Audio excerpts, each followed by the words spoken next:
एक बार फिर से आप सभी को जय मसीह की, और मैं आप सभी का इस हिंदी कोने के सिरे के पत्थर में आप सभी का मैं स्वागत करना चाहता हूं।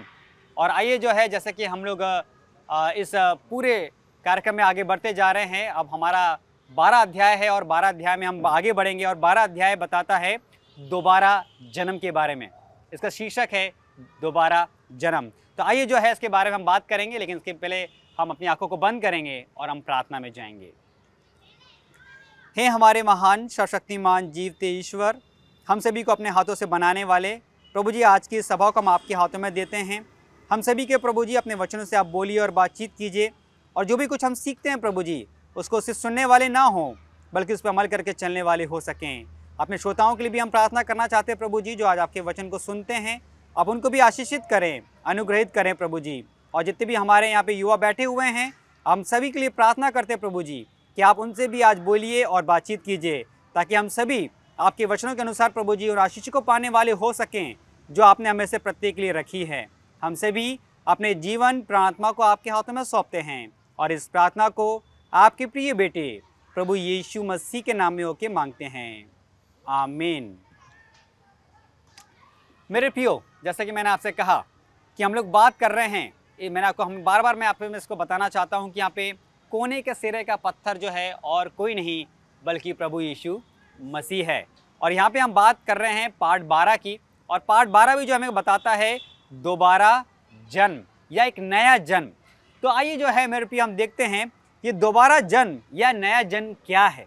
आपको क्या लगता है ये दोबारा जन्म और नया जन्म क्या है? अब तक जो है हम पढ़ते चले आ रहे हैं, और आपको क्या लगता है कि नया जन्म या दोबारा जन्म क्या है? बपतिस्मा है, बिल्कुल सही। अगर हम मसीह हैं, अगर मैं एक मसीह हूँ, तो मैं ये विश्वास करता हूँ कि मुझे अगर दोबारा जन्म लेना है तो मुझे क्या करना पड़ेगा? बपतिस्मा लेना पड़ेगा। क्योंकि मैं आपको इसके बारे में बता चुका हूँ, तो मैं उसमें नहीं जाऊँगा। लेकिन यहाँ पे अगर हम बात करते हैं तो हमें और जो है मैं सोचता हूँ कि अगर बाइबल हमारे पास में नहीं होती तो मैं भी जो है इस ज्ञान को हासिल नहीं कर पाता। तो यहाँ पे अगर हम बात करते हैं, क्योंकि 12 अध्याय में जो हम देखेंगे निकोदेमस है ना, निकोदेमस जो है जिसके बारे में हम बात कर रहे हैं, और ये निकोदेमस जो है जो कि यहाँ पे बता रहा है कि किस तरह से ये प्रभु यीशु मसीह के साथ जो है बातचीत करता है। और ये निकोदेमस एक सरदार है, और ना कि सिर्फ ये सरदार है बल्कि ये शिक्षक भी है।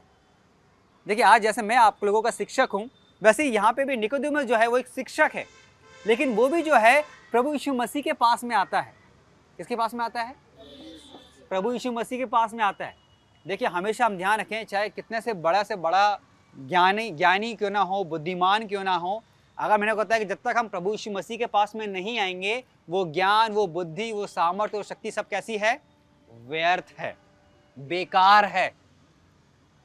प्रभु यीशु मसीह के बिना है अगर हमारे अंदर वो शक्ति है, तो फिर मैंने वही बताया, तो वो कैसे हो जाएगा? सांसारिक हो जाएगी। और परमेश्वर नहीं चाहता है, इसलिए हमने पिछले अध्याय में देखा था कि ऐसा करने से हम परमेश्वर का क्या करते हैं? निरादर करते हैं। तो परमेश्वर चाहता है कि हम इस संसार में अब दोबारा जन्म हो। तो निकोदेमस जो है वो प्रभु यीशु मसीह से यही कहता है कि अब मैं बड़ा हो गया हूँ, मैं एक शिक्षक हूँ, तो अगर मुझे दोबारा जन्म लेना है तो क्या फिर से अपनी माँ के पेट में वापस जाऊँ? क्या ऐसे यहाँ पे बोलना चाह रहा है? ऐसा नहीं है। तो यहाँ पे हम सब के लिए मैंने आपको बताया कि निकोदेमस जो है वो प्रभु यीशु मसीह से बात करता है और उससे कहता है, जो फरीसी का सरदार था, और यहाँ पे वो कहता है, वो उनसे कहता है कि क्या बोलना चाहिए, क्या करने की जरूरत है? बपतिस्मा लेने की जरूरत है। अगर हमें दोबारा जन्म चाहिए मेरे प्रियो, तो हमें क्या करना है? बपतिस्मा लेना। अगर आपको नया जन्म चाहिए तो आपको क्या करना पड़ेगा? बपतिस्मा किस में लेना है? हाँ जी, हम पहले निकालें यूहन्ना की पुस्तक, उसका 3रा अध्याय, उसका 12 से 15 वचन क्या कहता है? जी,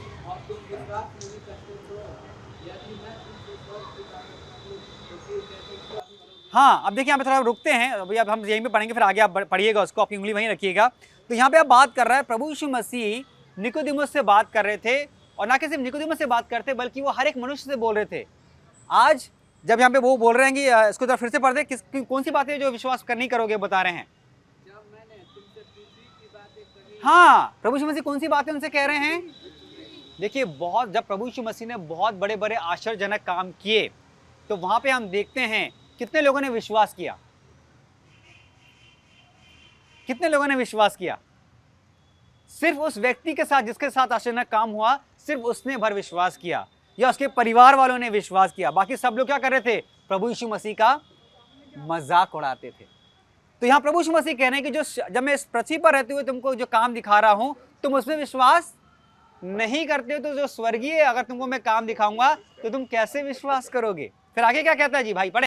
हाँ, ताकि वो नाश ना हो परंतु अनंत जीवन पाए। इसलिए हम देखते हैं यूहन्ना 3:16 भी क्या कहता है कि जो कोई प्रभु यीशु मसीह पर विश्वास करता है वो नाश नहीं होगा बल्कि क्या करेगा? अनंत जीवन पाएगा। क्योंकि मेरे प्रियो यहाँ पे मैं आपको बताना चाहता हूँ, अगर हम बाइबल की बात करते हैं तो परमेश्वर का वचन ने हमसे वायदा किया था, क्योंकि जब उसने आदम हव्वा को बनाया था तो उसने अनंत जीवन, उनको अनंत रहने के लिए बनाया था। लेकिन आदम हव्वा ने एक गलती करके, एक आज्ञा का उल्लंघन करके उस फल को खा के हम देखते हैं वो क्या किया? इस संसार में वो पाप को लेकर आए। तो आज अगर हम भी कोई भी आज्ञा का उल्लंघन करते हैं तो हम क्या करते हैं? पाप करते हैं। तो हम ध्यान रखें, क्योंकि वचन हमको सिखाता है कि परमेश्वर की व्यवस्था का उल्लंघन करना क्या है? पाप है। आज्ञा का उल्लंघन करना क्या है? पाप है। उससे परमेश्वर खुश नहीं होता, बल्कि परमेश्वर का श्राप जो है हमेशा हमारे ऊपर बना रहता है। तो मेरे प्रिय आज यहाँ पे हमें साफ साफ कहता है, क्योंकि यहाँ पे जिस तरह से इसलिए कहता है कि प्रभु यीशु मसीह ने हमारे लिए वो संसार में आया है ना, और मारा गया, गाड़ा गया और तीसरे दिन जी उठा। और हम देखते हैं कि इसको क्यों क्रूस पे चढ़ाया गया, क्यों उसको क्रूस की मृत्यु मिली? क्योंकि जो कोई इसको देखेगा वो क्या होगा? चंगा होगा। क्योंकि प्रभु यीशु मसीह ने आपके लिए और मेरे लिए क्या बहाया है? लहू बहाया है। तो उसी प्रकार से मेरे प्रिय हम जाने, जब प्रभु यीशु मसीह ने हमारे लिए लहू बहाया है तो आप हमारे साथ बने रहिएगा, हम और इसके बारे में सीखेंगे और जानेंगे। आप कहीं मत जाइएगा, हम मिलते हैं छोटे से ब्रेक के बाद।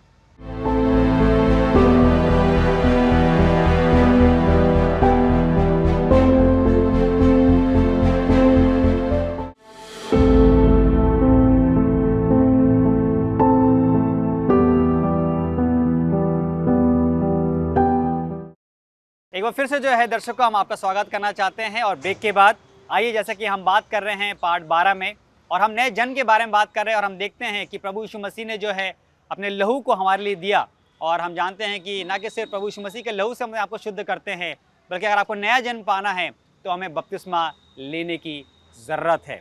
तो मेरे प्रिय, जैसा कि हम बात कर रहे हैं बपतिस्मे के बारे में, और हम जानते हैं कि प्रभु यीशु मसीह ने भी जो है, जो निष्कलंक था, निष्पाप था, उसने भी क्या किया? बपतिस्मा लिया।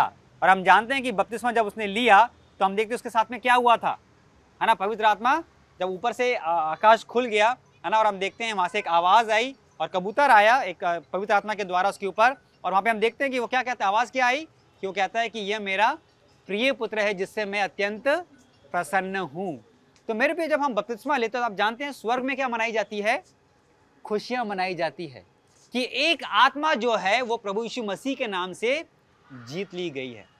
क्या हो गया है? एक आत्मा जो है प्रभु यीशु मसीह के नाम से जीत ली गई। क्यों प्रभु यीशु मसीह का मैं नाम बोल रहा हूं? क्योंकि प्रभु यीशु मसीह ने हम सब के लिए अपनी क्या करी है? जान दी है, अपने लहू को बहाया है। तो मेरे भी इसी प्रकार से अगर हम यूहन्ना 3:16 पढ़ते हैं तो हम जानते हैं कि ये सबको आपको ये आयत याद होगी, है ना? यूहन्ना 3:16 क्या कहता है? कौन कहेगा? बिल्कुल, है ना? तो यहाँ पे हम ध्यान रखें, हमको सिर्फ इसको रटना नहीं है ना? मैं हमेशा आप लोग, मैं चाहता हूँ कि हम जब इस आयतों को पढ़ते हैं, जब भी हम बाइबल को पढ़ते हैं, परमेश्वर के वचन को पढ़ते हैं, तो हमको उसको रटना नहीं है। तो आपने इसको जब पढ़ा तो हमने क्या सीखा इससे? यूहन्ना 3:16 से आप क्या सीखते हैं? क्या सीखते हैं यूहन्ना 3:16 से? कि परमेश्वर ने इस जगत से, है ना, अगर जगत के जगह हम आपका नाम रखते हैं, आप अपना नाम लिखे तो क्या, आप अपना नाम लिखें तो क्या कहता है ना? परमेश्वर ने, अगर मैं अपना नाम के बोलूँ कि जगत में परमेश्वर ने आदम से इतना प्रेम किया कि उसने अपना एक लौता पुत्र दे दिया, है ना, ताकि आदम उस पे विश्वास करे और वो नाश ना हो परंतु अनंत जीवन पाए। तो देखिए मेरे पे यहाँ पे जो ये जद्दोजहद चल रही है, ये अनंत जीवन की है। तो परमेश्वर चाहता है कि हम सबको, जितने भी मनुष्य, सारे संसार में जितने भी मनुष्य हैं, उनको क्या मिले? अनंत जीवन मिले। क्या भाई आप भी चाहते हैं कि सिर्फ आपको अनंत जीवन मिले? हाँ, क्या आप चाहते हैं आपको अनंत जीवन मिले या आपके परिवार को मिले? आप नहीं चाहते आपके पड़ोसी को भी मिले? आप नहीं चाहते कि और जो दूसरे भाई हैं जो प्रभु को नहीं जानते हैं वो भी प्रभु को जाने, है ना, और वो भी जो है अपने मनों को फिराएं, पश्चाताप करें, है ना, और वो भी क्या करें, बपतिस्मा लें, है ना। बपतिस्मा लेने के द्वारा वो क्या करें, एक नया जीवन पाएं। और वो नया जीवन से आप क्या समझते हैं, हम बार बार बात कर रहे हैं नया जीवन से हम क्या समझते हैं प्रिय दर्शकों, क्या लगता है आपको नया जीवन क्या है? हाँ जी, नया जीवन क्या लगता है, आप क्या क्या समझते हैं नए जीवन से? नए जीवन में क्या क्या आपके विचार क्या आते हैं नए जीवन के लिए? हाँ, प्रभु के रास्ते पे चलना, और हाँ जी, हाँ, नया जीवन में नए मैं तो बोल रहा हूँ, जब नया जीवन है तो तब आपके मन में क्या चलता है, क्या फीलिंग आती है आपकी, क्या भावनाएं आती है? हाँ, है ना, आप चाहते हैं कि आप जो चीज हो चुका है मैं उसको दोबारा अपने जीवन में नहीं करूं, है ना, बल्कि अब जो जीवन जो परमेश्वर ने मुझे दिया है मैं उसके अनुसार क्या करूं, चलूं, मैं उसके अनुसार चलूं, उसके अनुसार वैसा करूं।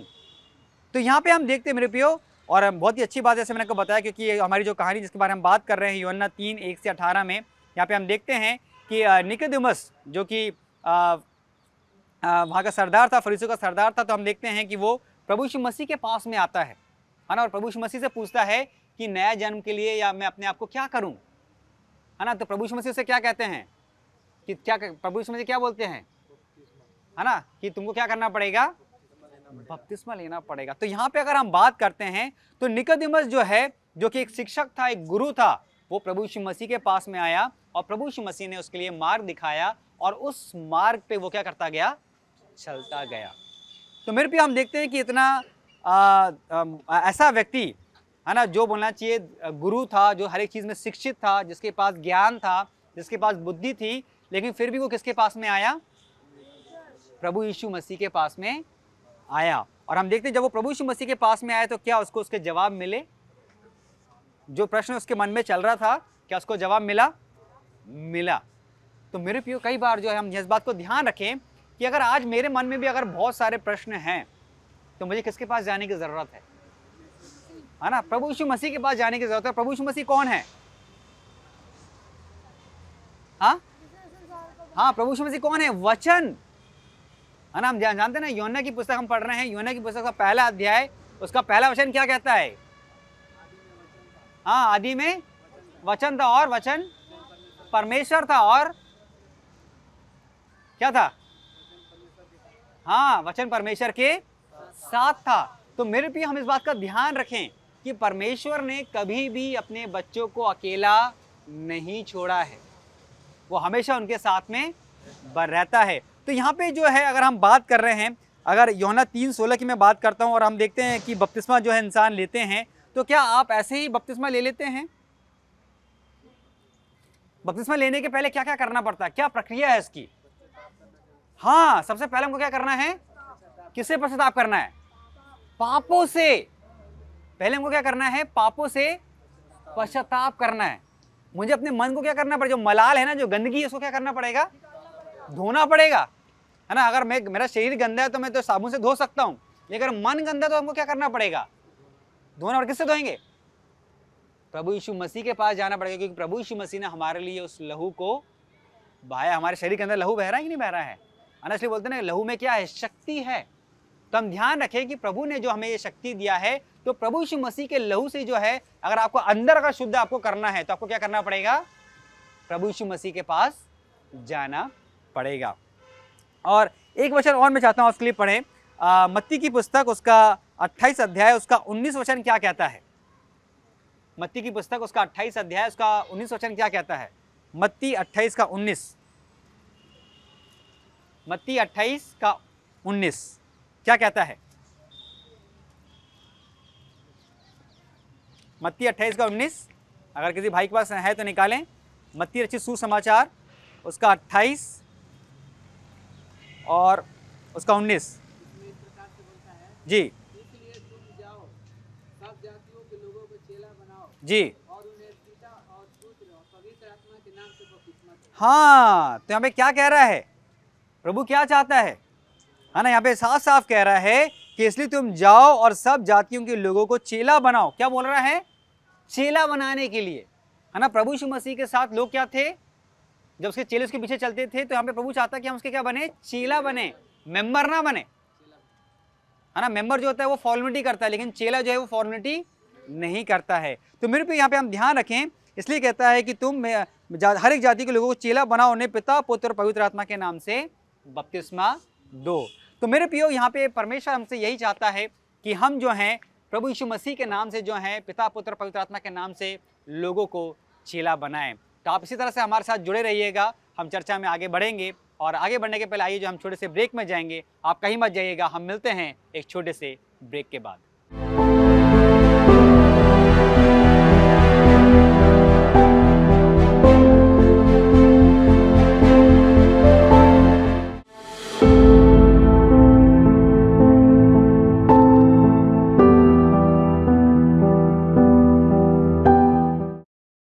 मेरे प्रियो, एक बार फिर से आप सभी का स्वागत करते हैं छोटे से ब्रेक के बाद।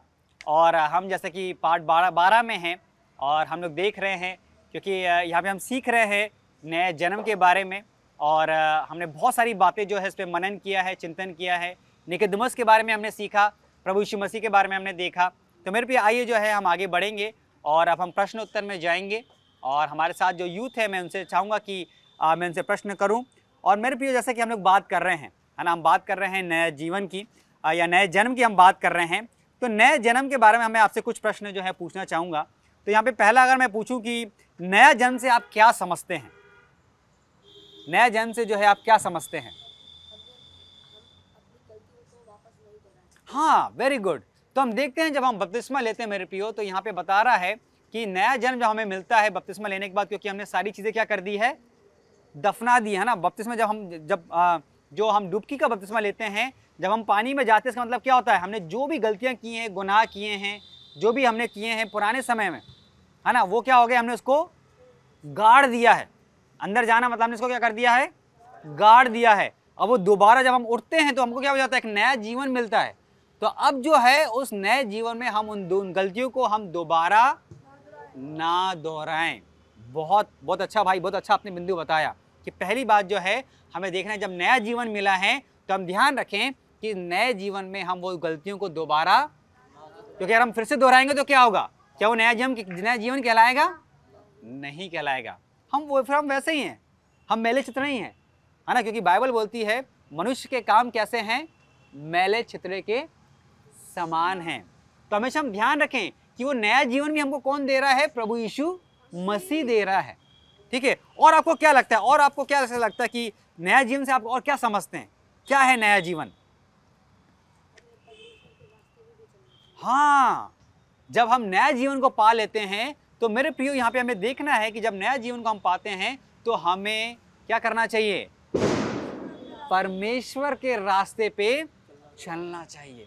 जो रास्ता परमेश्वर ने हमको दिया है, जो वचन हमारे पास में है, हमें ज्यादा से ज्यादा समय किस में बिताना है, परमेश्वर के वचन में। और आप जब भी कभी आप देखें, जब आप बाइबल पढ़ते हैं या जब चर्च जाते हैं, जो वचन वहाँ पे बोला जाता है, जो बोया जाता है, आप घर पे जाएं और आप देखें कि बाइबल हमें क्या शिक्षा देती है, बाइबल हमें क्या सिखा रही है, क्या सच्ची में जो वहाँ पे बोला गया है वो बाइबल में है या नहीं। क्योंकि आज मेरे प्रियो, बाइबल हमको बताती है कि अंत के समय में जो है बहुत सारे झूठे भविष्यवक्ता हैं, है ना, जो सिर्फ क्या करने के लिए, अपने पेट के लिए, या बोलना चाहिए अपने स्वार्थ के लिए परमेश्वर के वचनों को क्या कर रहे हैं, इस्तेमाल कर रहे हैं, है ना। परमेश्वर के वचनों का अनादर कर रहे हैं। और परमेश्वर का वचन कहता है कि वो उनका न्याय करेगा, है ना। क्योंकि हमने देखा ना, प्रभु यीशु मसीह ना कि सिर्फ हमारा सृष्टि करता है, बल्कि वो हमारा क्या है, न्याय करता भी है। तो इस बात को हम ध्यान रखें। तो आइए जो है हम आगे बढ़ेंगे। और एक प्रश्न और मैं जो है पूछना चाहूँगा कि प्रभु यीशु मसीह और निकोदेमुस के बारे में हम लोग बात कर रहे हैं। और यहाँ पे हम देखते हैं कि प्रभु यीशु मसीह और निकोदेमुस की ऐसी कौन सी बातें हैं जो आपको प्रोत्साहित करती है, जो आपको अच्छी लगती है, ऐसी कौन सी बातें हैं? निकोदेमुस और प्रभु यीशु मसीह के बीच जो बातें हुई, हम जानते हैं उन दोनों के बीच में जो है बातें हुई, उन्होंने क्या बातें करी, उससे आपको क्या लगता है, आपको क्या क्या बातें जो है वो प्रोत्साहित करती है, कौन सी बातें प्रोत्साहित करती है? आशीष और संपन्न। देखिए, अगर यहाँ पे हम बात करते हैं इस कहानी का आपने पढ़ा है या इस पूरी स्टोरी का आपने देखा है तो यहाँ पे कहता है सबसे पहली बात जो मैं सोचता हूँ यहाँ पर है वो है विश्वास। क्या है? विश्वास, है ना, क्योंकि बाइबल हमको बोलती है विश्वास बिना कुछ भी अगर करना जो है तो विश्वास बिना सब कुछ क्या है? अधूरा है।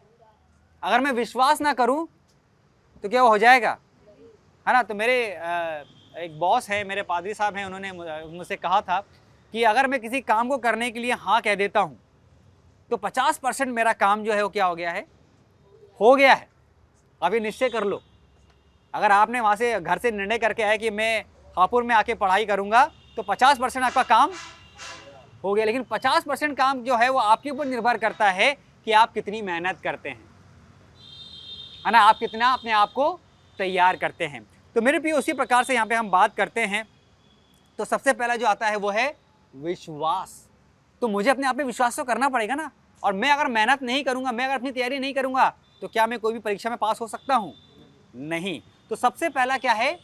विश्वास। यहाँ पे हम देखते हैं निकोदेमुस ने विश्वास किया तभी तो उसने क्या किया? बपतिस्मा लिया ना, है ना। अगर विश्वास नहीं करता तो बपतिस्मा लेता क्या?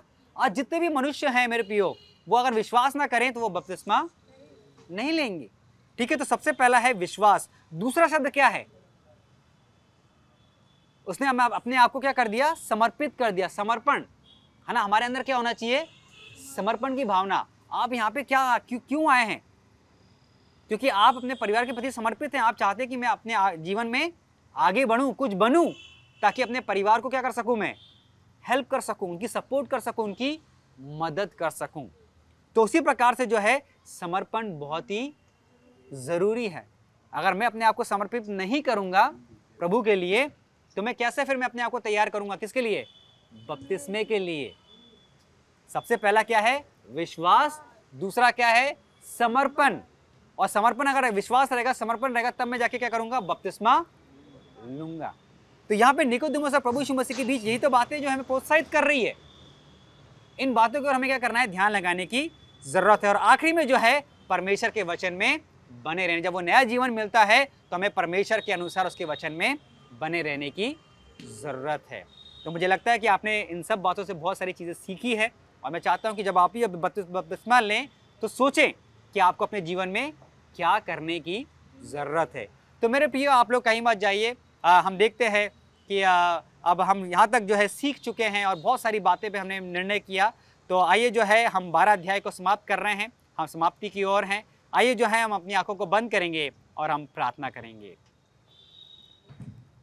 धन्यवाद धन्यवाद धन्यवाद देते हैं पिता परमेश्वर आपकी तमाम आशीषों और बरकतों के लिए। और प्रभु जी, आपने बहुत सारी बातें जो हमें सिखाएं कि किस तरह से प्रभु जी नए जन्म के द्वारा हम क्या क्या चीज़ें कर सकते हैं। हाँ प्रभु जी, आपके वचनों पे चलें और प्रभु जी आपके वचनों पे मनन और चिंतन करने वाले हो सकें। अपने पवित्र आत्मा से परिपूर्ण करें प्रभु जी। हमसे भी अपने आप को आपके हाथों में सौंपते हैं। जो युवा हमारे साथ में बैठे हैं प्रभु जी, और जो हमारे श्रोतागण जो इस प्रोग्राम को देखते हैं, आप हम सभी को आशीषित करें, अनुग्रहित करें, क्योंकि ये प्रार्थना आपके प्रिय बेटे प्रभु यीशु मसीह के नाम में होकर मांगते हैं। आमीन।